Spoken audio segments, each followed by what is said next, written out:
Hello बच्चों, आवाज़ आ रही है? आवाज़ बताओ मुझे एक बार।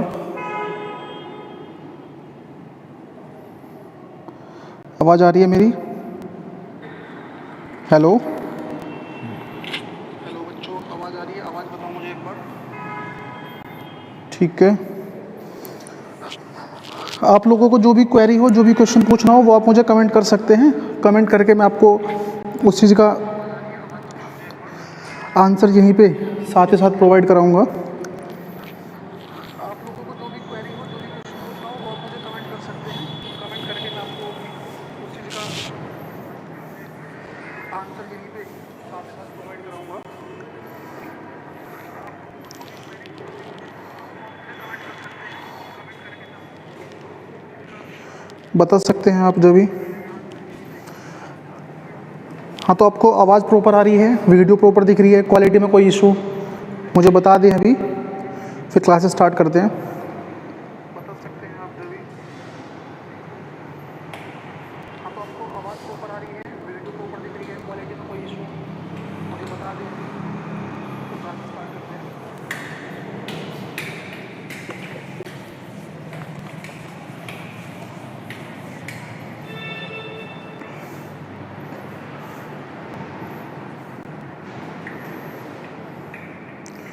Good morning everyone.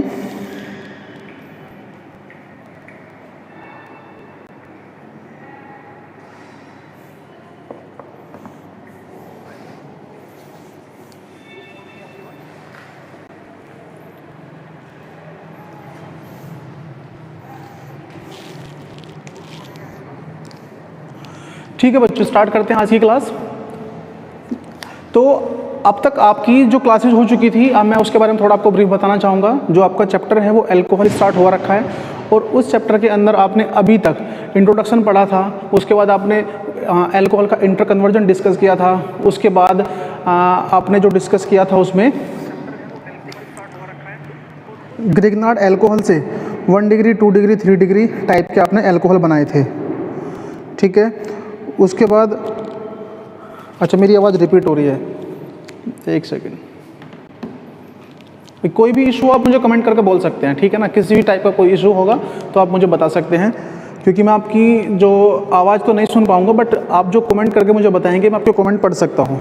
ठीक है, उसके बाद जब हम ग्रिग्नार्ड रिएजेंट से हमने प्राइमरी, सेकेंडरी और टर्शरी अल्कोहल की प्रिपरेशन की थी। उसके बाद हमने जो आपका मोस्ट इंपॉर्टेंट क्वेश्चन था, स्पेशली जो क्लास है ये बीएससी सेकेंड ईयर स्टूडेंट्स के लिए है जी, और उनका जो अल्कोहल चैप्टर स्टार्ट हो रखा है, तो वहाँ पे आपने एक लॉन्ग क्वेश्चन मैंने आपको कराया था, वो था preparation of alcohol from molasses.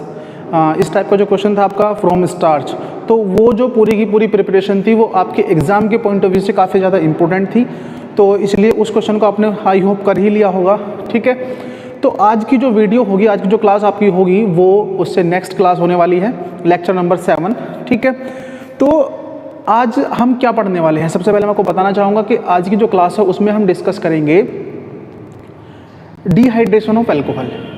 Dehydration of alcohol. Dehydration of alcohol means कि जो अल्कोहल होगा, अल्कोहल से आपको क्या करना है, वाटर मॉलिक्यूल को रिमूव करना है। Dehydration, dehydration means removal of water. अब जब हम बात करते हैं डिहाइड्रेशन की, तो एक सेकेंड भाई,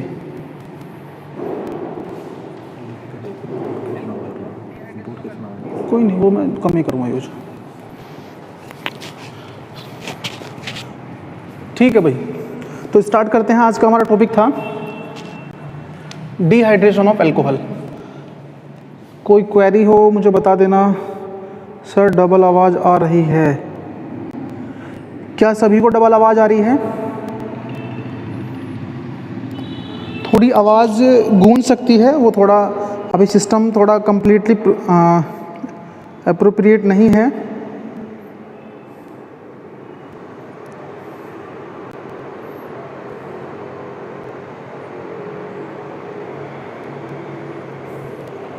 ठीक है जी, बात करते हैं dehydration of alcohol. Dehydration of alcohol, तो ये जो डिहाइड्रेशन ऑफ एल्कोहल है ये आपने बीएससी फर्स्ट ईयर के अंदर भी पढ़ा होगा, और हमें केवल इसका जो प्रोडक्ट है हमें प्रोडक्ट नहीं चाहिए, हमें ये जो प्रोसेस होगा डिहाइड्रेशन ऑफ एल्कोहल ये विद मैकेनिज्म, यानी कि इसके अंदर जो आपके स्टेप इन्वॉल्व होंगे, मैकेनिज्म के अंदर जो स्टेप इन्वॉल्व होंगे, हमें उन सब की बात करनी है, ठीक है ना। तो हमें डिहाइड्रेशन ऑफ एल्कोहल डिस्कस करना है विद मैकेनिज्म। जब मैं डिहाइड्रेशन ऑफ एल्कोहल की बात करता हूँ, सबसे पहले मैं आपको बताना चाहूँगा कि डिहाइड्रेशन ऑफ एल्कोहल्स का मतलब क्या होता है। मान लिया आपका एक OH ग्रुप किसी कार्बन से अटैच है और उसके एडजेसेंट पोजीशन पे कोई हाइड्रोजन लगा हुआ है, जिस पोजीशन पे आपका functional group that means OH group, क्योंकि जो OH है वो आपके कंपाउंड की प्रॉपर्टी डिसाइड करता है, इसलिए हम OH ग्रुप को फंक्शनल ग्रुप बोलते हैं। तो जो फंक्शनल ग्रुप है वो जिस कार्बन एटम से अटैच होता है उसको बोलते हैं हम अल्फा कार्बन, और उसका जो नेक्स्ट कार्बन होगा उसको बोलते हैं हम बीटा कार्बन, और बीटा कार्बन के पास जो हाइड्रोजन अटैच होगा उसको बोलते हैं हम बीटा हाइड्रोजन। तो जो मोस्ट इंपॉर्टेंट कंडीशन है किसी भी अल्कोहल के डिहाइड्रेशन के लिए वो है प्रेजेंस ऑफ बीटा हाइड्रोजन। अगर कंपाउंड के अंदर बीटा हाइड्रोजन प्रेजेंट होगा उसी कंडीशन में अल्कोहल का डिहाइड्रेशन हो सकता है, ठीक है। तो जो ये आपका हाइड्रोजन था बीटा हाइड्रोजन, अब यहाँ से जब आपका अल्फा पोजीशन से OH और बीटा पोजीशन से हाइड्रोजन, ये मॉलिक्यूल यहाँ से आपका रिमूव होगा, that means this is called dehydration of alcohol. अब ये जो डिहाइड्रेशन है, डिहाइड्रेशन के लिए कंडीशन क्या होंगी, आपको बहुत कॉमन सा डिहाइड्रेटिंग एजेंट का नाम पता होगा, कंसंट्रेटेड H2SO4 सल्फ्यूरिक एसिड। तो जो सल्फ्यूरिक एसिड है अगर किसी कंपाउंड के अंदर से OH ग्रुप और H ग्रुप यानी कि वाटर मॉलिक्यूल के रिमूव होने की पॉसिबिलिटी है, तो जो कंसंट्रेटेड H2SO4 होगा वो करता है डिहाइड्रेशन। अब कैसे करेगा, किस कंडीशन, हर कंडीशन में जब डिहाइड्रेशन होगा तो डिहाइड्रेशन होने के बाद क्या प्रोडक्ट बनेगा, ये चीज़ हमें डिस्कस करनी है। तो यहाँ पे क्या है कि ये जो रिएक्शन थी, ये रिएक्शन में थोड़ा टेम्परेचर का इफेक्ट पड़ता है, टेम्परेचर का इफेक्ट, यानी कि यहाँ पे दो कंडीशन है। जब हम बात करते हैं डिहाइड्रेशन ऑफ एल्कोहल की, तो फर्स्ट हमारा होगा प्रिपरेशन ऑफ एल्कीन, और सेकंड होगा हमारा प्रिपरेशन ऑफ ईथर। यानी कि जब हम अल्कोहल का डिहाइड्रेशन करेंगे तो हमारे पास दो पॉसिबिलिटी, दो प्रोडक्ट बन सकते हैं। पहला है हमारा प्रिपरेशन ऑफ एल्कीन यानी कि एल्कीन बनेगी, और दूसरा हमारा है प्रिपरेशन ऑफ ईथर। अब किस कंडीशन में ईथर बनेगा और किस कंडीशन में एल्कीन बनेगा उसकी बात हमें करनी है। तो सबसे पहले हम डिस्कस करेंगे प्रिपरेशन ऑफ एल्कीन। तो जो प्रिपरेशन ऑफ एल्कीन होगी, प्रिपरेशन ऑफ एल्कीन, अब कैसा होता है डिहाइड्रेशन। तो जब हम बात करते हैं, जब हमारे पास कोई अल्कोहल है, अब अल्कोहल प्राइमरी भी हो सकता है, सेकेंडरी भी हो सकता है, टर्शरी भी हो सकता है। जब कोई अल्कोहल रिएक्ट करता है कंसंट्रेटेड H2SO4 के साथ, तो उसके अंदर से क्या हो रहा है, वाटर मॉलिक्यूल रिमूव होगा। अब वाटर मॉलिक्यूल रिमूव कैसे होगा, हो तो जाएगा, ठीक है, होने का मतलब क्या है कि डिहाइड्रेशन हो गया, बट कैसे होगा, उसकी मैकेनिज्म क्या होगी, उसकी हमें बात करनी है। तो सपोज हमारे पास CH2OH, ठीक है, ये हमारे पास कोई मॉलिक्यूल था, इसके अंदर मैंने कंसंट्रेटेड H2SO4, तो जब मैं कंसंट्रेटेड H2SO4 के साथ इसकी रिएक्शन करता हूँ तो वहाँ पे जो रिएक्शन होगी वो टेम्परेचर डिपेंडेंट होगी। मतलब यहाँ से इसके बाद क्या होगा, जो कंसंट्रेटेड H2SO4 है स्ट्रॉन्ग एसिड है, और एसिड क्या करता है, प्रोटोनेशन। एसिड क्या करता है, प्रोटोनेशन। एसिड हम किसको बोलते थे, acid are those which provide H positive ion, तो इसका जो मतलब है, इसका मतलब केवल एक ही है कि ये जो कंसंट्रेटेड H2SO4 है ये H पॉजिटिव आयन यहाँ पे प्रोवाइड कराएगा, और जो H पॉजिटिव आयन है ये होते हैं किसकी तरह, इलेक्ट्रोफाइल की तरह। और यहाँ पे जो अल्कोहल होगा, अल्कोहल उसके अंदर क्या होता है, ऑक्सीजन है, और ऑक्सीजन के अंदर क्या है, दो लोन पेयर। तो जो ऑक्सीजन है वो किसकी तरह काम करता है, लुईस बेस। ये किसकी तरह काम करेगा, लुईस बेस। तो ये जो लुईस बेस है, और ये क्या था हमारा, इलेक्ट्रोफाइल या लुईस एसिड भी बोल सकते हैं, ठीक है। तो ये क्या करेगा, ये इसको अट्रैक्ट करता है, ठीक। और जब ये इसको अट्रैक्ट करेगा तो उस कंडीशन में यहाँ पे क्या हो जाएगा, OH2 यानी कि OH2 पॉजिटिव। Oxonium ion. ठीक है, अब जब OH2 पॉजिटिव यानी कि ऑक्सीजन के पास पॉजिटिव चार्ज आया है, और सबसे ध्यान देने वाली बात यह है कि ऑक्सीजन एक इलेक्ट्रोनेगेटिव एटम है, और जब किसी इलेक्ट्रोनेगेटिव एटम के पास पॉजिटिव चार्ज आ रहा है तो वो पागल हो जाएगा, क्योंकि उसकी टेंडेंसी नहीं है पॉजिटिव चार्ज बियर करने की। इलेक्ट्रोनेगेटिव एटम की जो टेंडेंसी है वो होती है इलेक्ट्रॉन्स को अट्रैक्ट करने की, तो वो हमेशा इलेक्ट्रॉन्स को अपनी तरफ अट्रैक्ट करेंगे, और जब इलेक्ट्रॉन्स को अपनी तरफ अट्रैक्ट करते हैं तो उनके पास नेगेटिव चार्ज आएगा, ना कि पॉजिटिव। तो अगर किसी केस में ऐसा हो रहा है कि इलेक्ट्रॉन उनसे दूर जा रहे हैं या किसी कंडीशन में उनको इलेक्ट्रॉन देने पड़ रहे हैं, तो वो उनको स्टेबिलिटी की तरफ शिफ्ट करता है, अनस्टेबिलिटी की तरफ। तो उस कंडीशन में क्या होगा, आपका ऑक्सीजन क्या हो जाएगा, अनस्टेबल, और वो या तो अपने दिए हुए इलेक्ट्रॉन वापस लेगा, या फिर वहाँ से जहाँ से भी कहीं और से उसको इलेक्ट्रॉन मिल जाएंगे वहाँ से इलेक्ट्रॉन को लेकर अपने आप को बाहर निकाल लेगा, अलग कर लेगा, बट खुद को अनस्टेबल नहीं करेगा। ठीक है, तो मैंने आपको बताया कि जो हमारा कंसंट्रेटेड H2SO4 था, और ये आपका था क्या, अल्कोहल। तो यहाँ पर जो रिएक्शन थी, जो कंडीशन थी, वो थी टेम्परेचर डिपेंडेंट। अगर उस रिएक्शन का टेम्परेचर 170 डिग्री सेंटीग्रेड या 160 डिग्री सेंटीग्रेड से 170 डिग्री सेंटीग्रेड तक टेम्परेचर रहेगा, तो उस कंडीशन में जो आपका डिहाइड्रेशन तो होगा, डिहाइड्रेशन होगा, और डिहाइड्रेशन के बाद यहाँ पे क्या बनता है, यहाँ से OH जाएगा और यहाँ से H जाएगा, यानी कि इस कंडीशन में यहाँ पे बन जाएगा आपका डबल बॉन्ड RCH, ये बीटा हाइड्रोजन था CH, और डबल बॉन्ड CH2। ठीक है ना, मतलब कहने का ये है कि अगर 160 से 170 डिग्री सेंटीग्रेड टेम्परेचर है तो आपका बनता है एल्कीन। बट अगर मैं इसी के अंदर टेम्परेचर थोड़ा कम कर दूँ, कॉन्सनट्रेटेड H2SO4, तो यानी कि कितना, 130 to 140 डिग्री सेंटीग्रेड, तो उस कंडीशन में क्या हो रहा था, उस कंडीशन में यहाँ से H यहाँ से नहीं जाएगा, उस कंडीशन में H यहाँ से नहीं जाएगा, यानी कि बीटा हाइड्रोजन का एलिमिनेशन नहीं होगा। दैट मीन्स जो एलिमिनेशन हो रहा था वो एलिमिनेशन रुक जाएगा, और एलिमिनेशन से पहले ही क्या हो जाएगा, यहाँ पे एलिमिनेशन से पहले यहाँ पे न्यूक्लियोफिलिक सब्स्टिट्यूशन यानी कि न्यूक्लियोफिलिक अटैक हो जाएगा। देखो ध्यान से कैसे होगा, तो उस कंडीशन में क्या होगा, यहाँ पे आपका अल्कोहल है, और अल्कोहल का एक और मॉलिक्यूल रहेगा जो एक साइड से OH जाएगा और दूसरे अल्कोहल से H जाएगा, तो उस कंडीशन में यहाँ पे आपका बन जाएगा RCH2O CH2R, that means ether, ether. ठीक है ना, तो ये मैंने आपको पहले रिएक्शन बताई है। अब हम बात करेंगे इसकी मैकेनिज्म की, कि किस तरह से अल्कोहल से एल्कीन बनेगा और किस तरह से अल्कोहल से ईथर बनेगा। ठीक है, चलो जी बात करते हैं। किसी को ये नोट करना हो नोट कर सकते हैं साथ ही साथ।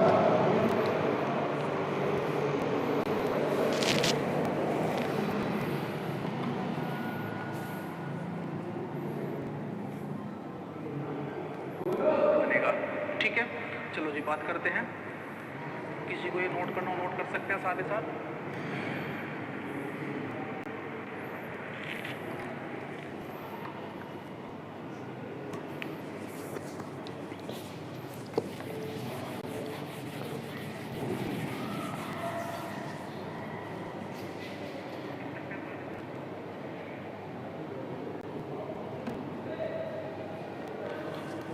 अगर आपको कहीं भी कोई डाउट है पूरी क्लास के अंदर तो आप कमेंट करके मुझे पूछ सकते हैं, मैं आपके कमेंट लगातार पढ़ता रहूँगा। मतलब जब भी मेरा टॉपिक ख़त्म होगा तो मैं आपके जो कमेंट होंगे मैं उनको पढ़ के मैं आपको फिर बाद में भी टाइम दूंगा। जब क्लास आपका जो मेरा टॉपिक है मेरी तरफ से ख़त्म हो जाएगा तो फिर उसके बाद आप अपने क्वेश्चन को मुझे टाइप करके कमेंट कर सकते हैं और मैं साथ ही साथ आपको उनका सबका रिप्लाई प्रोवाइड कराऊँगा। ठीक है ना, तो अब हम बात करते हैं mechanism of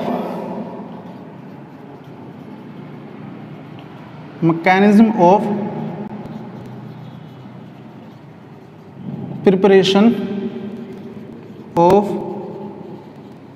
alkene from alcohol. इसको हम डिहाइड्रेशन ऑफ एल्कोहल भी बोल सकते हैं। ठीक है ना, बट क्योंकि हमें पहले मैकेनिज्म करनी है किसकी, प्रिपरेशन ऑफ एल्कीन की, यानी कि एल्कोहल के डिहाइड्रेशन से एल्कीन कैसा बनेगा हमें उसकी बात करनी है। तो जब हम एल्कीन के प्रिपरेशन की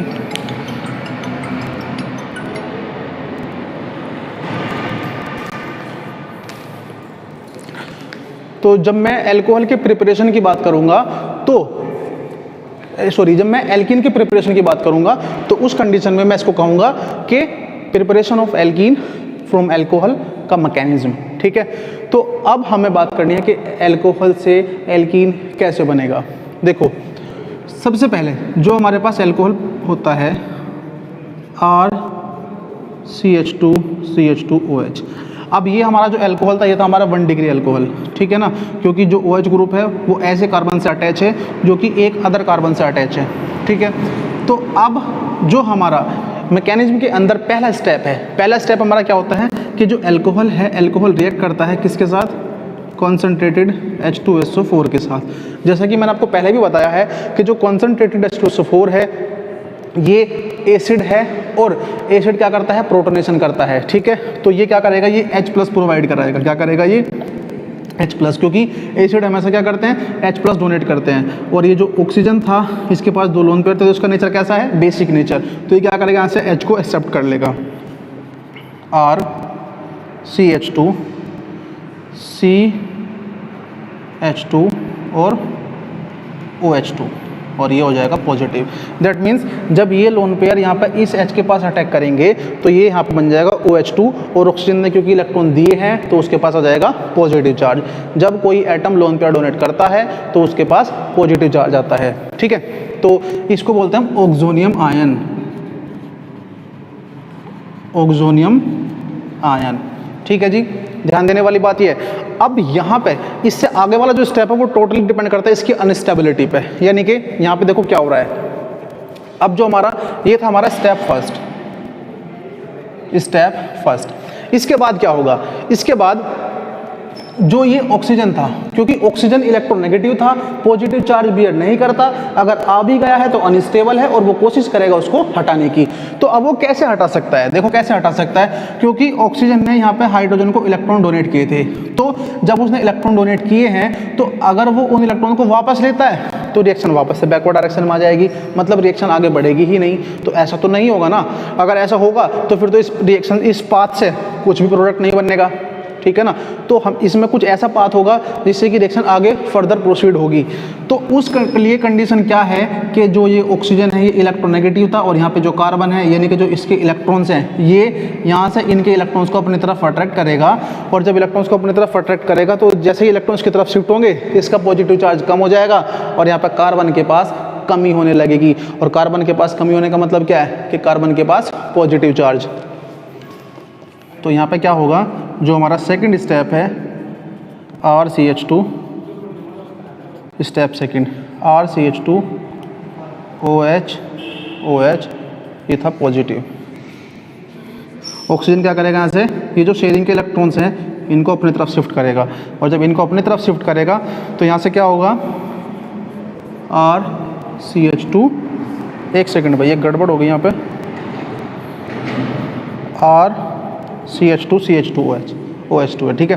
तो ये हो जाएगा यहाँ पर RCH2CH2 पॉजिटिव, ठीक है। इसको बोलते हैं हम कार्बोकैटायन। कार्बन के पास क्या है, पॉजिटिव चार्ज, मतलब ये बन गया आपका कार्बोकैटायन, ठीक है।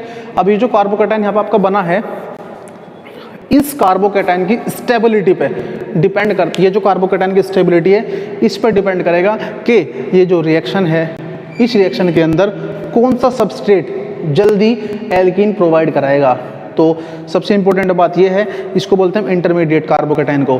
तो जब किसी रिएक्शन के अंदर कार्बोकैटायन इंटरमीडिएट बन रहा हो तो वहाँ पे आपको सबसे ध्यान देने वाली बात यह है कि जो प्रोडक्ट कार्बोकैटायन को जल्दी बनाएगा या जिस प्रोडक्ट के अंदर कार्बोकैटायन के बनने की पॉसिबिलिटी जल्दी होगी, ज़्यादा होगी, ठीक है ना, उस प्रोडक्ट से, उस रिएक्टेंट से आपका जो प्रोडक्ट है वो जल्दी बनेगा, यानी कि उस रिएक्शन का रेट आपका ज़्यादा हो जाएगा, ठीक है। तो जी ये था आपका सेकंड स्टेप। अब सेकंड स्टेप के बाद यहाँ पर आता है आपका थर्ड स्टेप। तो थर्ड स्टेप जो है, देखो ध्यान से देखना, स्टेप थर्ड। अब स्टेप थर्ड के अंदर क्या हो रहा है, प्रिपरेशन ऑफ एल्कोहल और प्रिपरेशन ऑफ एल्कीन और प्रिपरेशन ऑफ ईथर के अंदर जो डिफरेंस आएगा वो यहीं से जनरेट होता है, ठीक है ना। इससे पहले जो दोनों स्टेप है वो सेम रहेंगे। तो यहाँ पे हो क्या रहा है कि जो ये आपका कार्बोकैटायन बना है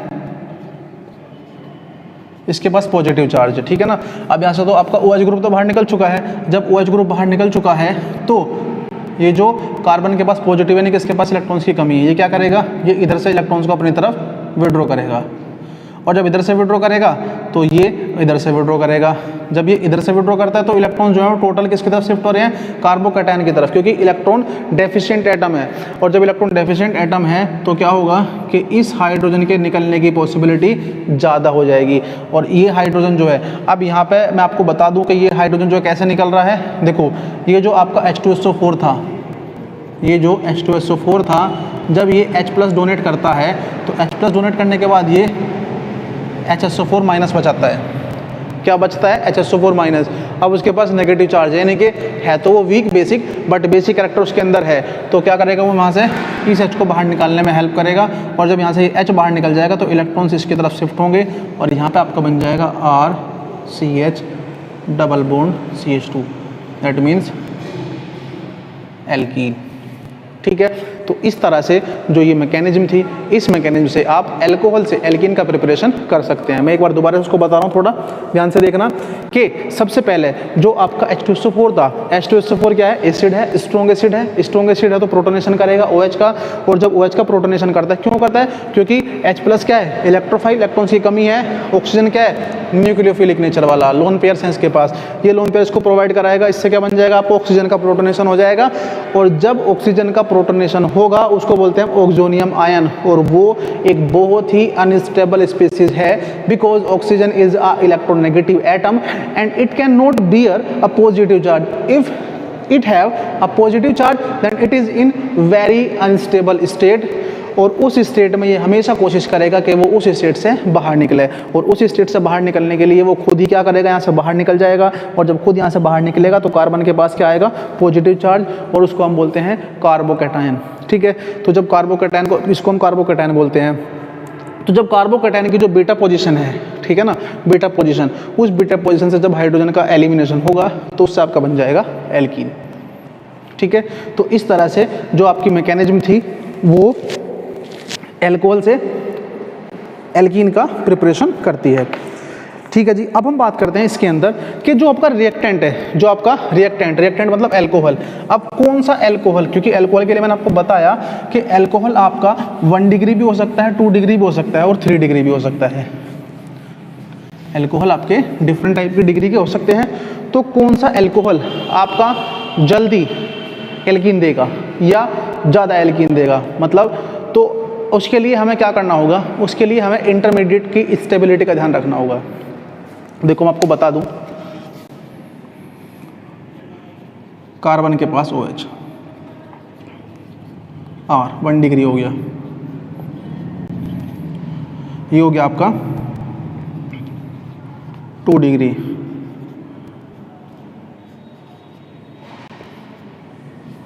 ठीक है, और ये हो जाएगा आपका 3 डिग्री।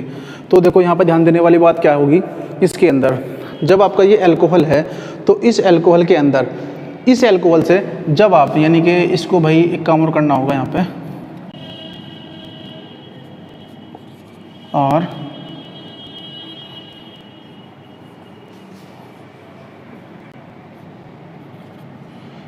एक सेकेंड, CH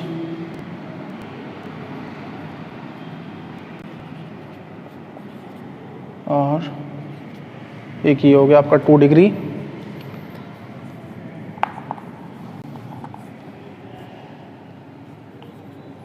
और ये हो जाएगा आपका 3 डिग्री, ठीक है।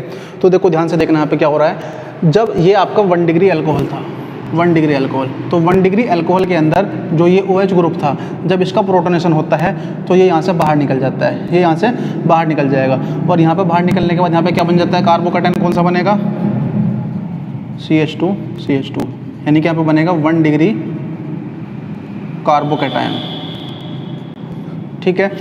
अब 2 डिग्री के लिए बात करते हैं। 2 डिग्री के लिए इस केस में क्या होगा, 2 डिग्री अल्कोहल में जब अल्कोहल यहाँ से बाहर निकलता है, OH ग्रुप यहाँ से बाहर निकलता है, तो इसके पास पॉजिटिव आएगा, और इसके पास पॉजिटिव आने का मतलब क्या हुआ,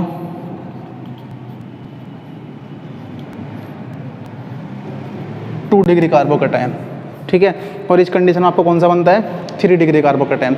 अब सोचने वाली बात, समझने वाली बात ये है कि जब आपका OH ग्रुप यहाँ से बाहर निकलता है तो बाहर निकलने के बाद जो कार्बोकैटायन बन रहा है, क्योंकि कार्बोकैटायन जो ज़्यादा स्टेबल होगा उसकी प्रिपरेशन जल्दी होगी, वो जल्दी बनता है। तो जब मैं बात करता हूँ 1 डिग्री, 2 डिग्री और 3 डिग्री की, तो इन तीनों केस में जो 3 डिग्री कार्बोकैटायन होगा वो सबसे ज़्यादा स्टेबल होता है, जिसकी वजह से 3 डिग्री कार्बोकैटायन आपका सबसे जल्दी बनेगा। तो उस वजह से जो आपका 3 डिग्री अल्कोहल है उसका रेट ज़्यादा होगा, ठीक है ना। 3 डिग्री अल्कोहल वाला जो है, 3 डिग्री अल्कोहल से 3 डिग्री कार्बोकैटायन जल्दी बनेगा, और 3 डिग्री कार्बोकैटायन से आपका जो एलिमिनेशन होगा वो भी बहुत जल्दी बनता है, जिसकी वजह से आपका जो 3 डिग्री अल्कोहल होगा उसका रेट ज़्यादा होगा, ठीक है। बात समझ में आ रही है ये। तो इस तरह से आप, अगर आपसे पूछ लिया जाए कोई क्वेश्चन कि 1 डिग्री, 2 डिग्री, 3 डिग्री अल्कोहल के अंदर किसका डिहाइड्रेशन फास्ट होगा, तो जो डिहाइड्रेशन होता है वो आपका 3 डिग्री अल्कोहल का फास्ट होगा, ठीक है। ठीक है जी।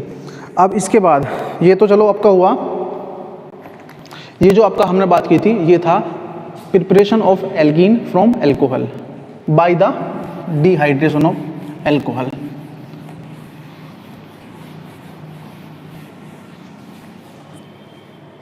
ठीक है जी।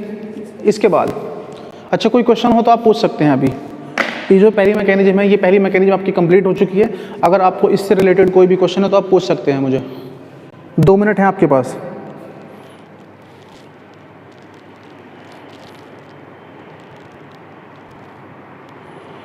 चंचल डेढ़ा, कोई क्वेश्चन हो तो बताओ। अंशिका जैन, कोई क्वेश्चन है?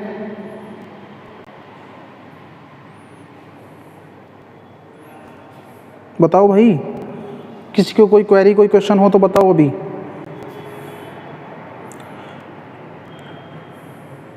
पिछले क्लास का कोई क्वेश्चन हो, पिछले क्लास का?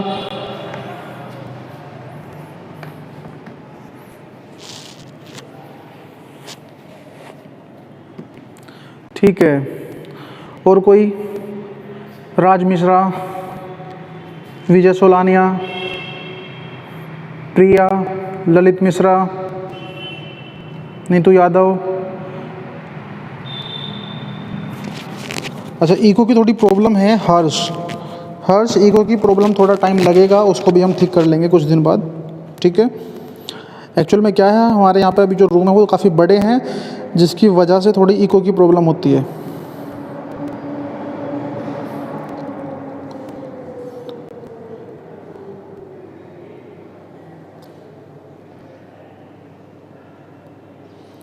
चलो कोई नहीं, स्टार्ट करते हैं नेक्स्ट मैकेनिज्म हमारी। तो इसके बाद हमारा जो था वो था हमारा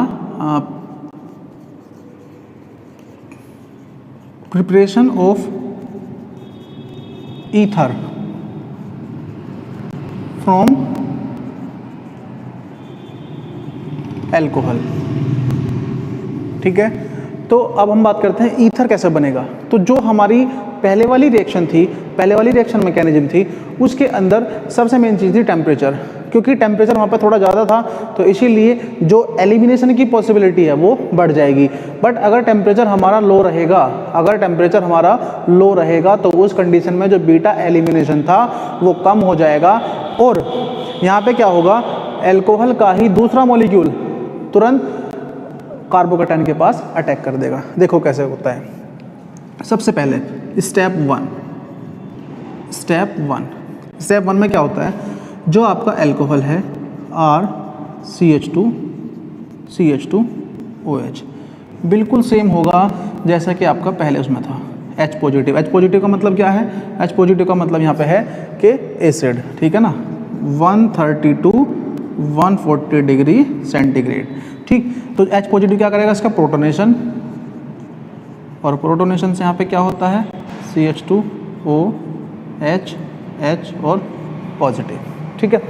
तो ये जो था यहाँ से आपका ये बन गया आपका ऑक्सोनियम आयन। अब जो सेकंड स्टेप होगा वो भी बिल्कुल सेम रहेगा, स्टेप सेकंड भी आपका बिल्कुल सेम रहेगा। कैसे, R CH2 OH H positive इस कंडीशन में क्या होगा, अनस्टेबल था, ये यहाँ से बाहर निकल जाएगा H2O और CH2 पॉजिटिव प्लस H2O, यानी कि H2O यहाँ पर बाहर निकला है। दैट मीन्स कि डिहाइड्रेशन तो आपका हो चुका है। अब जो डिहाइड्रेशन तो हो चुका था, अब हमें बात करनी थी कि जो हमारा पहला रिएक्शन था, मतलब जब हमने एल्कीन के प्रिपरेशन की बात की थी, तो एल्कीन के प्रिपरेशन में यहाँ पे क्या हो रहा था, टेम्परेचर आपका ज़्यादा था, एलिमिनेशन की पॉसिबिलिटी बड़ी थी, तो यहाँ से H निकल जा रहा था। ठीक है ना, यहाँ से H निकल जाएगा। बट अगर आपका टेम्परेचर लो है, अगर आप लो टेम्परेचर पे ही रिएक्शन करते हैं, तो उस कंडीशन में क्या होगा, जैसे ही आपका अल्कोहल मॉलिक्यूल का प्रोटोनेशन होने के बाद वहाँ पे कार्बोकैटायन बनता है, जैसे ही स्टेप 3 RCH2 पॉजिटिव, जैसे ही आपका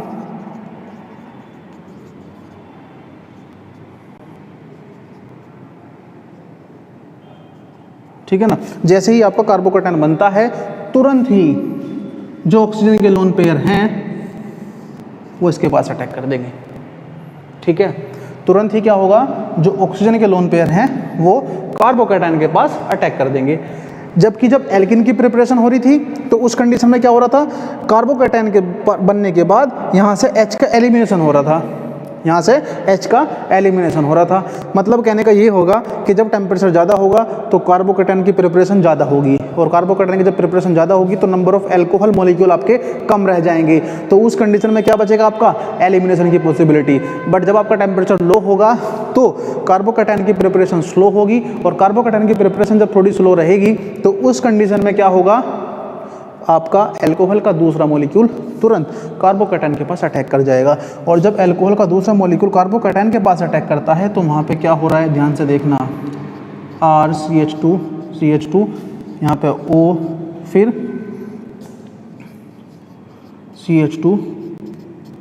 CH2R, इसके पास क्या था, एक H, और इसके पास क्या आ जाएगा, पॉजिटिव चार्ज, क्योंकि ऑक्सीजन ने लोन पेयर से अटैक किया है, तो इसका पॉजिटिव तो खत्म हो जाएगा और इसके पास आ जाएगा पॉजिटिव चार्ज। ठीक है, अब इन दी एंड एक लास्ट स्टेप कह सकते हो। तो लास्ट स्टेप आपका इसमें क्या होगा कि लास्ट स्टेप जो होगा वो यहीं से हो जाएगा, स्टेप 4। स्टेप 4 को हम कहेंगे डीप्रोटोनेशन। क्या कहेंगे हम, डीप्रोटोनेशन। डीप्रोटोनेशन में क्या होगा, मैंने आपको कहा था कि जब ऑक्सीजन के पास पॉजिटिव आएगा तो वो कहीं ना कहीं से इलेक्ट्रॉन लेगा, तो यहाँ इस कंडीशन में क्या करेगा, वो H से इलेक्ट्रॉन ले लेगा, और जब H से इलेक्ट्रॉन ले लेगा तो इसके पास पॉजिटिव चार्ज खत्म हो जाएगा और यहाँ से H बाहर निकल जाएगा, यानी कि हाइड्रोजन जो है वो पॉजिटिव चार्ज के लेकर बाहर निकल जाएगा। That means deprotonation. ठीक है, तो उस कंडीशन में जब आपका प्रोडक्ट होगा, जब H यहाँ से बाहर निकल जाएगा तो क्या बचेगा, RCH2CH2O CH2R, that means ether. ठीक है जी, तो ये मैकेनिज्म है। इस मैकेनिज्म के अंदर सबसे इंपॉर्टेंट बात क्या थी कि अगर आपका टेम्परेचर 130 से 140 डिग्री सेंटीग्रेड पे है तो आप अल्कोहल से ईथर का प्रिपरेशन कर सकते हैं। और अगर आपका टेम्परेचर बढ़ रहा है तो वहाँ पे क्या होगा, आपका कार्बोकैटायन में अल्कोहल मॉलिक्यूल कार्बोकैटायन के अंदर ज़्यादा कन्वर्ट हो जाएंगे, और उस कंडीशन के अंदर जो आपकी क्या कहते हैं यहाँ पे अल्कोहल के मॉलिक्यूल के अटैक करने की पॉसिबिलिटी है वो कम हो जाएगी, और उस कंडीशन के अंदर एलिमिनेशन की पॉसिबिलिटी बढ़ जाएगी। वैसे मैं आपको एक बहुत इंपॉर्टेंट बात बता दूं कि ये दोनों ही प्रोसेस, जब मेरा टेम्परेचर कम था, जब टेम्परेचर 130 से 140 डिग्री सेंटीग्रेड था, तो उस कंडीशन में ऐसा बिल्कुल नहीं होगा कि 100% आपका ईथर ही बने। ऐसा बिल्कुल नहीं होगा कि 100% आपका ईथर ही बने। ये बहुत ध्यान देने वाली बात है, क्योंकि कभी भी किसी ऑर्गेनिक रिएक्शन में बहुत कम पॉसिबिलिटी होगी कि आपका कोई भी रिएक्टेंट कंप्लीटली 100% प्रोडक्ट में कन्वर्ट हो जाए।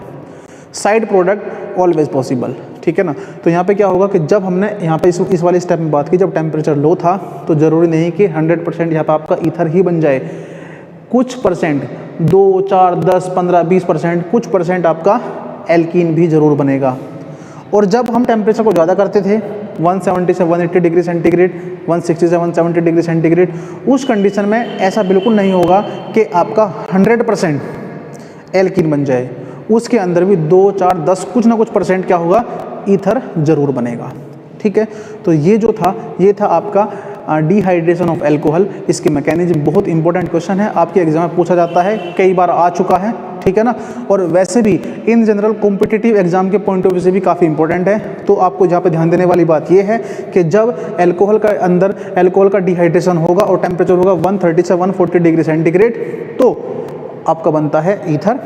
और जब टेम्परेचर ज़्यादा होगा, मतलब ईथर बनने का मतलब क्या है कि ईथर मेजर प्रोडक्ट होगा, ठीक। और जब टेम्परेचर आपका 160 से 170 डिग्री सेंटीग्रेड पहुंच जाएगा, तो उस कंडीशन के अंदर आपको जो प्रोडक्ट बनता है वो बनता है एल्कीन। दैट मीन्स कि एल्कीन उस कंडीशन में मेजर प्रोडक्ट होगा, ठीक है बात।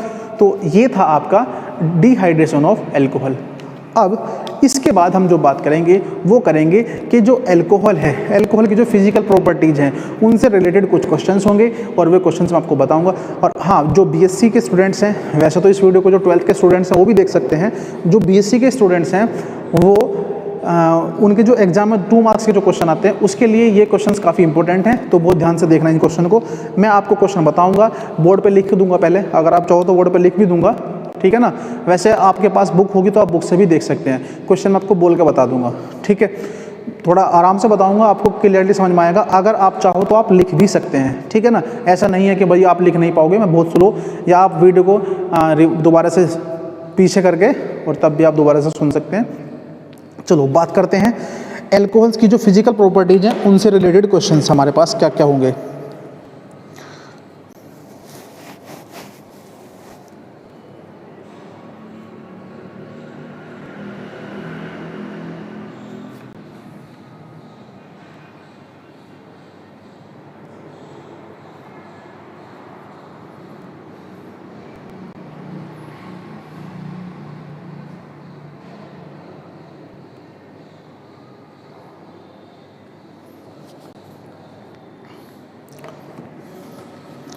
ठीक है जी, चलो स्टार्ट करते हैं क्वेश्चन आज के हमारे क्वेश्चन हैं। पहला क्वेश्चन हमारा, alcohol have higher boiling point than isomeric ethers. Alcohols have higher boiling point than isomeric ethers. तो ये सबसे पहले आपको एक क्वेश्चन समझना है। क्वेश्चन क्या है?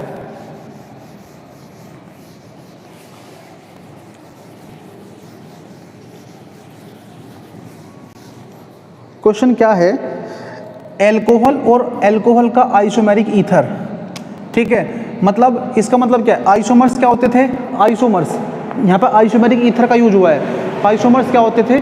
आइसोमर्स वो होंगे जब आपके दो, यानी कि वो एल्कोहल और वो ईथर जिनके अंदर मॉलिक्यूलर फॉर्मूला आपका सेम हो, ठीक है। फॉर एग्जांपल अगर मैं बात करता हूँ CH3 CH2OH, ठीक। और अगर मैं बात करता हूँ CH3O CH3। अब ये जो आपका था, ये था आपका एल्कोहल, इसका मॉलिक्यूलर फॉर्मूला क्या होगा? 2 कार्बन C2H6O, और इसका भी क्या होगा? C2H6O। यानी कि दैट मीन्स ये है हमारे पास कि जो एल्कोहल है और जो ईथर है, दोनों एक दूसरे के क्या है? आइसोमर हैं, दोनों का मॉलिक्यूलर फॉर्मूला सेम है। तो क्वेश्चन हमारा ये था कि 2 आइसोमर, एक एल्कोहल और एक ईथर, उनके अंदर एल्कोहल का बॉइलिंग पॉइंट ज़्यादा होता है, क्यों? तो क्वेश्चन यहाँ पे बहुत इजी है कि आपको बताना है कि भाई एल्कोहल है higher boiling point than ethers, then isomeric ethers. तो नॉर्मली क्या होगा? एल्कोहल का बॉइलिंग पॉइंट जो है वो ज़्यादा होता है। क्यों ज़्यादा होता है? क्योंकि एल्कोहल के अंदर हाइड्रोजन बॉन्डिंग कंटेन होती है। अगर आपको इस क्वेश्चन का आंसर एक वर्ड में देना है तो इसका आंसर होगा हाइड्रोजन बॉन्डिंग, ठीक है। अब हम बात करते हैं कि हाइड्रोजन बॉन्डिंग है क्या, और हाइड्रोजन बॉन्डिंग से कैसे एल्कोहल का बॉइलिंग पॉइंट ज़्यादा हो जाएगा, या एल्कोहल में हाइड्रोजन बॉन्डिंग है, ईथर में हाइड्रोजन बॉन्डिंग नहीं है, और क्यों नहीं है, ठीक है। तो जब मैं एल्कोहल की बात करता हूँ तो देखो भाई, हाइड्रोजन बॉन्डिंग के लिए सबसे इंपॉर्टेंट कंडीशन ये है कि जो आपका H होगा, H hydrogen is attached at most electronegative atom, for example fluorine, nitrogen, oxygen, phone. Fluorine, oxygen, nitrogen, ऐसे लिखो इसको, फ्लोरीन, ऑक्सीजन, नाइट्रोजन, फोन याद रखना, फोन, ठीक है ना। तो कंडीशन क्या होती है कि हाइड्रोजन बॉन्डिंग के लिए जो आपका हाइड्रोजन, यानी कि वो हाइड्रोजन आपका हाइड्रोजन बॉन्डिंग के अंदर इन्वॉल्व होगा जिसके अंदर हाइड्रोजन एटम आपका फ्लोरीन, ऑक्सीजन और नाइट्रोजन से अटैच होगा, ठीक है ना। इनके अलावा भी कुछ मॉलिक्यूल हाइड्रोजन बॉन्डिंग शो कर सकते हैं, बट वो हाइड्रोजन बॉन्डिंग उतनी ज़्यादा कंसिडरेबल नहीं होगी, केवल कुछ ही केस में कंसिडर होती है, ठीक है ना। तो सबसे ज़्यादा जो मेन हाइड्रोजन बॉन्डिंग होती है वो इन 3 एटम के अंदर ही होगी, ठीक। तो यहाँ पे जो आपका हाइड्रोजन है वो हाइड्रोजन आपका किसके साथ अटैच है? ऑक्सीजन के साथ। ध्यान देने वाली बात थी, हाइड्रोजन किसके साथ अटैच था? ऑक्सीजन के साथ। तो अब यहाँ पे जो आपका एल्कोहल था CH2OH, ऐसे ही यहाँ पे आपका क्या होगा? CH2 CH3। तो ध्यान दो यहाँ पे HO CH2 CH3। तो अब ये जो ऑक्सीजन था, देखो ध्यान से, ये जो ऑक्सीजन था, ऑक्सीजन के साथ हाइड्रोजन अटैच है, और जब ऑक्सीजन के साथ हाइड्रोजन अटैच था तो ऑक्सीजन बहुत ज़्यादा इलेक्ट्रोनेगेटिव था, और बहुत ज़्यादा इलेक्ट्रोनेगेटिव था तो इसके पास पार्शली नेगेटिव, इसके पास पार्शली पॉजिटिव चार्ज, ऐसे इसके पास पार्शल नेगेटिव पार्शल पॉजिटिव। तो यहाँ पे क्या होता है, ऐसे मॉलिक्यूल के अंदर जिनके अंदर हाइड्रोजन किसी मोस्ट इलेक्ट्रोनेगेटिव एटम से जुड़ा हुआ होगा उसके पास पार्शल पॉजिटिव चार्ज होगा, और वो किसी दूसरे मॉलिक्यूल के साथ इंटरेक्शन शो करता है, दूसरे मॉलिक्यूल के ऑक्सीजन के साथ इंटरेक्शन शो करता है, क्योंकि इसके पास पार्शियल पॉजिटिव चार्ज है और इसके पास पार्शियली नेगेटिव चार्ज है, ठीक। तो ये जो इंटरेक्शन है, इस इंटरेक्शन को ही मैं बोलता हूँ हाइड्रोजन बॉन्डिंग। इसी इंटरेक्शन को मैं बोलता हूँ हाइड्रोजन बॉन्डिंग, ठीक बात, ये समझ में आ गई। तो यहाँ पर जो ईथर आपका था, उस ईथर के अंदर इस टाइप का कोई भी इंटरेक्शन नहीं है, क्योंकि जो हाइड्रोजन अटैच है वो हाइड्रोजन कार्बन से अटैच है, हालांकि इलेक्ट्रोनेगेटिव एटम प्रेजेंट है। कभी कभी क्या होता है, हम लोग कुछ ये बोल लेते हैं कि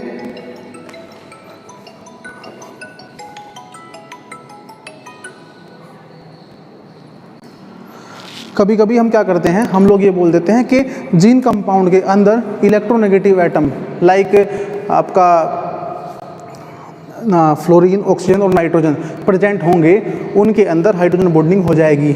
ऐसा बिल्कुल भी नहीं होगा। सबसे इंपॉर्टेंट बात यह है, सबसे इंपॉर्टेंट स्टेटमेंट ये है कि उनके अंदर जो हाइड्रोजन है वो अटैच होना चाहिए उन मोस्ट इलेक्ट्रोनेगेटिव एटम के साथ, ठीक है। तो जो आपके मोस्ट इलेक्ट्रोनेगेटिव एटम होंगे उनके साथ हाइड्रोजन अटैच होगा, उसी कंडीशन में आपकी हाइड्रोजन बॉन्डिंग होगी, ठीक। तो ये जो हाइड्रोजन बॉन्डिंग थी ये ईथर के, एल्कोहल के अंदर थी, ईथर के अंदर नहीं थी। अब हम बात करते हैं कि हाइड्रोजन बॉन्डिंग से कैसे आपका बॉइलिंग पॉइंट बढ़ जाएगा। देखो, बॉइलिंग पॉइंट का मतलब ये होता है कि आपका किसी भी मॉलिक्यूल का बॉइलिंग पॉइंट वो टेम्परेचर जिसके ऊपर कोई भी आपका मॉलिक्यूल, कोई भी कंपाउंड वो आपका वेपर स्टेट में चला जाए, यानी कि वो वेपराइज हो जाए। और आप एक बात बताओ मुझे, जब मैं वेपर होने की बात कर रहा हूँ, वेपर में कन्वर्ट होने की बात करता हूँ, तो वेपराइज होने का मतलब क्या हुआ कि जो मॉलिक्यूल के बीच की जो डिस्टेंस है वो बढ़ जाएगी, मॉलिक्यूल के बीच की डिस्टेंस बढ़ जाएगी, यानी कि टेम्परेचर बढ़ाने से दो मॉलिक्यूल के बीच की डिस्टेंस बढ़ेगी और वो वेपराइज होने लगेगा। तो वो वेपराइज होने लगेगा। तो अगर किसी मॉलिक्यूल के अंदर हाइड्रोजन बॉन्डिंग थी, तो हाइड्रोजन बॉन्डिंग से क्या हो रहा है, एक तो इन मॉलिक्यूल के बीच में वॉन डेर वाल्स इंटरेक्शन हो गया, नॉर्मली इंटरेक्शन।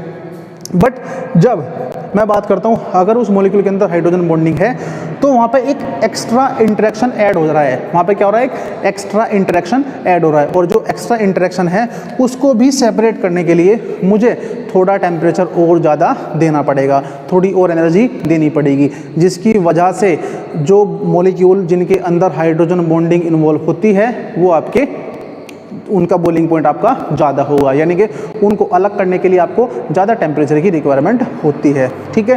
तो एक वर्ड में आंसर देना है तो हाइड्रोजन बॉन्डिंग, और आपको पूरा एक्सप्लेन करना है तो मैं आपको बता चुका हूँ, आप अपने वर्ड्स में उसका आंसर लिख सकते हैं, ठीक है। तो ये था आपका पहला क्वेश्चन। इसके बाद सेकंड क्वेश्चन क्या है, किसी का कोई क्वेश्चन हो इसके बारे में, कोई डाउट, कुछ पूछना हो तो बताओ भाई, कुछ पूछना है?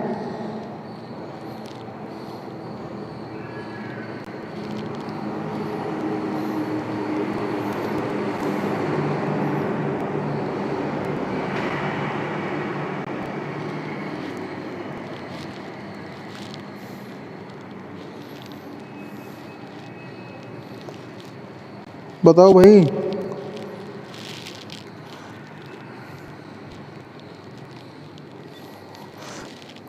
कविता रितिका चौहान सर एक बार 2 डिग्री दोबारा से समझा दो। 2 डिग्री में क्या समझाना है मुझे बताओ एक बार, मैं समझ नहीं पा रहा आपको क्या डाउट था, मुझे बताओ एक बार दोबारा से बताओ 2 डिग्री में क्या समझाना है। अगर कोई ऐसी चीज़ है कि आपको कोई मेरी स्टेटमेंट समझ नहीं आया तो उसको आप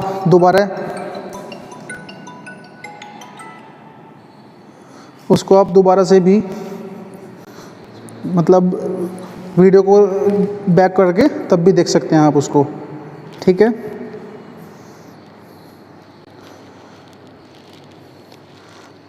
चलो कोई डाउट होंगे फिर भी आप नेक्स्ट क्लास में डिस्कस कर लेंगे, कोई बात नहीं है, ठीक है, क्योंकि क्लास का टाइम अभी काफ़ी हो चुका है। तो एक क्वेश्चन और ले लेते हैं साथ ही साथ। नेक्स्ट क्वेश्चन हमारा है alcohols are soluble in water whereas ethers are insoluble in water. Question हमारा था alcohols are soluble in water whereas ethers are insoluble. तो हमारा क्वेश्चन था कि जो एल्कोहल थे, एल्कोहल मतलब C2CH3CH2OH, ये तो वाटर सोल्यूबल थे और ईथर आपके वाटर सोल्यूबल नहीं थे, ठीक है ना। तो क्यों नहीं थे ये बात आपको ध्यान देनी है इसमें। तो देखो क्या हो रहा है, जब हम बात करते थे कि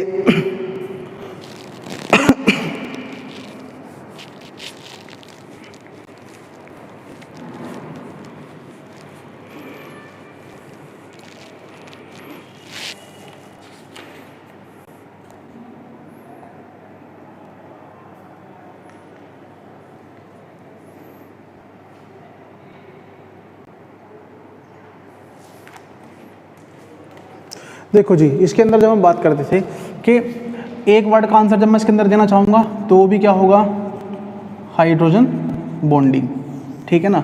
बट मुझे उसको समझाना है कैसे होगा, ठीक है। तो यहाँ पे जो आपका एल्कोहल है, एल्कोहल के अंदर आपस में क्या होता है, म्यूचुअल भी क्या होती है, हाइड्रोजन बॉन्डिंग होती है, ठीक है ना। ईथर के अंदर क्या होते हैं, ईथर के अंदर म्यूचुअल हाइड्रोजन बॉन्डिंग नहीं होती, इनकी 2 मॉलिक्यूल के आपस में हाइड्रोजन बॉन्डिंग नहीं होगी, ठीक है। दूसरा कि जब हम बात कर रहे हैं इनकी सोल्युबिलिटी किसके अंदर, H2O के अंदर, H2O, ठीक। तो जो H2O है वाटर मॉलिक्यूल है, वाटर मॉलिक्यूल के अंदर भी क्या है, हाइड्रोजन बॉन्डिंग हो रही है, क्योंकि आपका हाइड्रोजन डायरेक्टली अटैच है किसके साथ, ऑक्सीजन के साथ।